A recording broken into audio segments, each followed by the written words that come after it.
Teak. Let's talk to our buddy, the great Bruce Arians, who is the head coach of the defending champion Bucks. Coach, we already congratulated you. We had you on after the Super Bowl, but again, congrats and welcome back to the show. How you doing, Bruce? I'm doing great, man. Hopefully everybody up there is safe. And, man, what a tragedy over the weekend. Yeah, no, we had a bunch of bad weather, and the number of dead and missing is getting higher up here in New York. And so prayers and thoughts to everybody out there, really across across the East, because it started down south as well. But, Bruce, the transition into football, BT, before he threw to the package, said, can the Bucks repeat? Are you guys even thinking about that? Are you talking about, I know you're thinking about it, but are you talking about it directly to the guys? No, I mean, we did back in May at minicamp. Let's put it all to bed. And when they dropped that banner Thursday night, I'm going to look at the guys on the sideline. This isn't yours, baby. That was last year's team. And hopefully, you guys can win this ball game and move on. Yeah, and you talk about that being last year's team, which is actually not true because so many guys decided to come back. Everybody. Yeah, exactly. So the question, because I know this is hard to do, Bruce. Everybody wants to go get paid. They want to go make their name for themselves someplace else, be the alpha on another team. I don't know if you were directly involved with this. Maybe you were, or maybe it was just Jason Light. How did you guys convince everybody to come back one-year deals to make it a rerun at this? How did you guys do that? Well, it was a really close team. I think last year, going through the pandemic, everything that the team went through, they really bonded. I mean, everybody got paid. Nobody took a huge hometown discount. That's for sure. Everybody got paid. Everybody's happy. Jason, Mike Greenberg, Jackie Davis, and man, they did an unbelievable job of working the cap, getting all the guys paid, and guys wanted to stay. I mean, they wanted to be a part of it. So it was fun. I mean, it's a really tight group, and rarely has it ever have you had the whole coaching staff back and your top 30 players. No, it's crazy. I don't know if it's completely without precedent because maybe sometime back in the day it happened, but it is a very short list if it even has happened. So we're talking to Bruce Arians of the Tampa Bay Bucks. Bruce, we do this in all facets of life. We formulate opinions and convictions about people from a distance, and then we're around them, and we either remain married to what we initially thought or we kind of change a little bit. The way you perceive Tom Brady to be from a distance compared to how Tom is every day working with him, what strikes you as different? Like, what did you learn about Brady that you thought you knew that maybe you didn't? I didn't really know how he handled younger players and how great he is with younger players. Even vets. I mean, he sees something, and he has a great way of explaining it to them that they actually listen to when the coach said the exact same thing, but they don't listen to the coach. It's amazing. Hey, you're dropping your hands out of your brakes. I mean, you got to come out. I'm going to throw the ball out here. Oh yeah, watch if I just told him for a month. He finally listens to you. I got to her now. I tell Tom, hey, will you tell this guy how to do this for me? Because he'll listen to you. Yeah, the story is the kid from North Texas, Jalen Darden, is just it's this guy. He's like taking him under his wing. Like, what does Tom gain from that? I mean, maybe it helps to teach, helps you learn when you teach, if you know what I mean. But what is he gaining from that? I think just the total respect for the locker room too. But I mean, last year when he was in camp, he didn't even know what the words meant when he was calling the plays.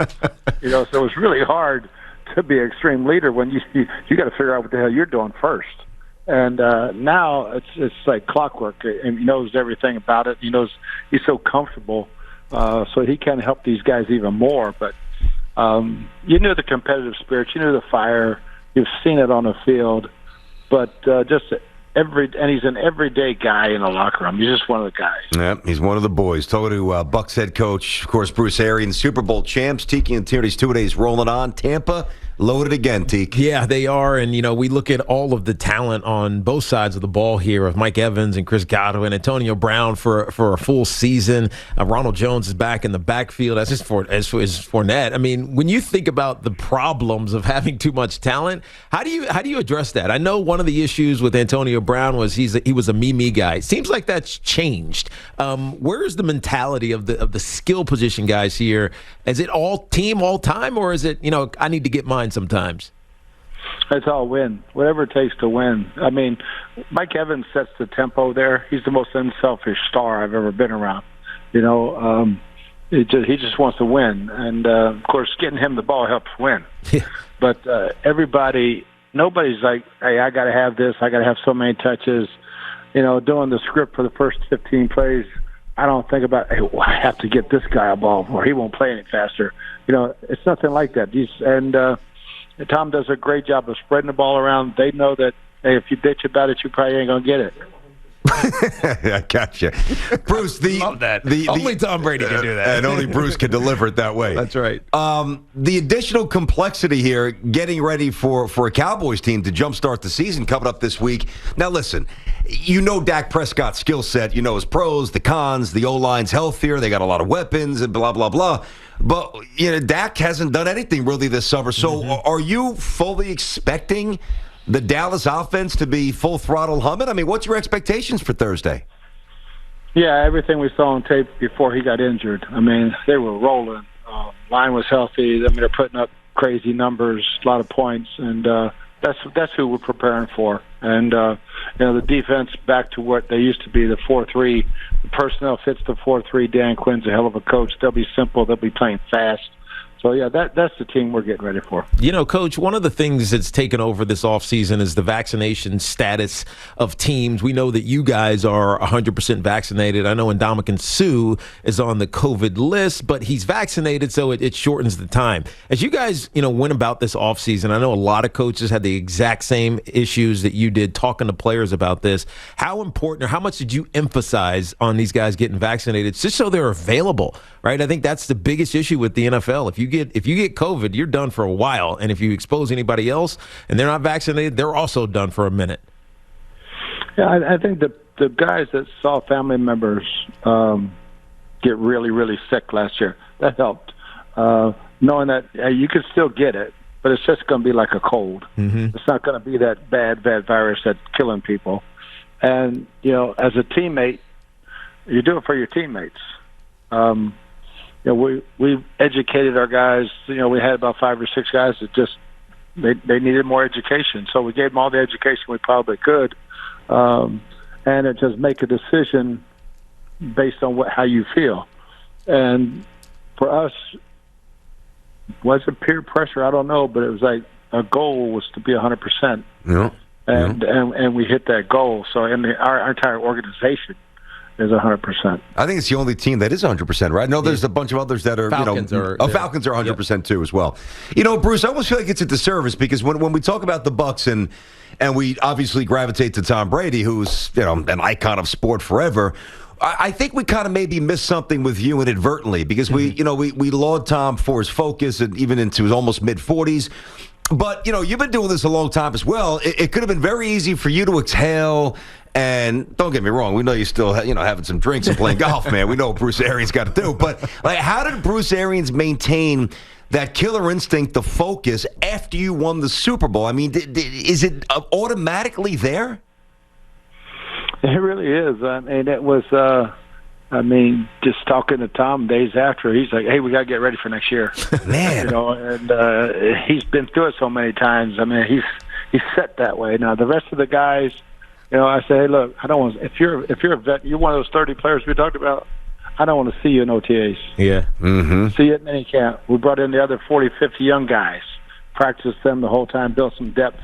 See you at minicamp, and we'll start this year over. And, I had to say, whoa, not sick of them. I didn't have to say sick of them. I had to say, whoa, in those practices. It's like they came in rolling, ready to go. And our offense and defense has got this thing about who's better. Yeah. A lot of pride on that field every day. So even like today, I had to say, hey, slow down for something to hurt. Who do you think is better? Hey, Bruce, offense or defense? Who's better? It's a hell of a team. That's all that matters. Yeah. Hey, Bruce, it's always great to have you on, man. I can't tell you how proud I am, definitely knowing you as long as I have in BT, because by extension, you were the first guest on our show. So we've been following your evolution and elevation with great pride, man. Continued success, and I hope to get down there and see you at some point. And good luck to you, man.